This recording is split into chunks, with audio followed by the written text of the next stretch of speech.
வணக்கம். கோவை நீலகிரி செய்திகளுக்காக செய்திகள் வாசிப்பது சரவணன். கொன்னூர் கோத்தகிரி சாலையின் ஓரத்தில் ஒய்யாரமாக அமர்ந்திருந்து அனைவரையும் பரவசத்தில் ஆழ்த்திய கரடி வீடியோ புகைப்படம் எடுத்த பொதுமக்கள்.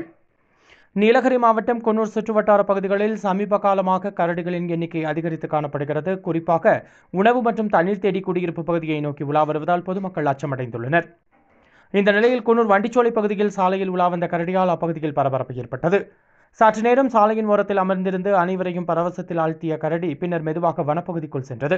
கரடி என்பது மிகவும் ஆபத்தானது. இதை அறிந்தும் இவ்வழியாக சென்ற அனைவரும் அருகில் நின்று புகைப்படம் மற்றும் வீடியோ எடுத்தனர்.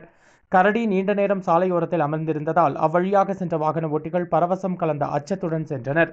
கோவை நீலகிரி செய்திகளுக்காக எமது சிறப்பு செய்தியாசிரியர் தமிழ் வெங்கடேசன்.